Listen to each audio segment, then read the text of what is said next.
to 4 inches are possible in the warned area. Flash flooding is ongoing. This is a flash flood emergency for Fanti Farm, Wingo, Beulah, and Dublin and surrounding rural areas. This is a particularly dangerous situation. Seek higher ground now. Hazard, life-threatening flash flooding. Thunderstorms producing flash flooding. Severe weather has been confirmed by emergency management reported. Impact, this is a particularly dangerous situation.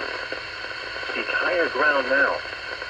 Life-threatening flash flooding of low water crossings, small creeks and streams, urban areas, highways, streets, and underpasses. Some locations that will experience flash flooding include Fulham, Wingo, and Arlington.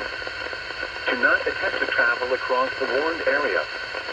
Repeating, a flash flood warning remains in effect until 7:45 a.m. for the following counties in Kentucky: Carlisle, Graves, and Hickman. Now for the official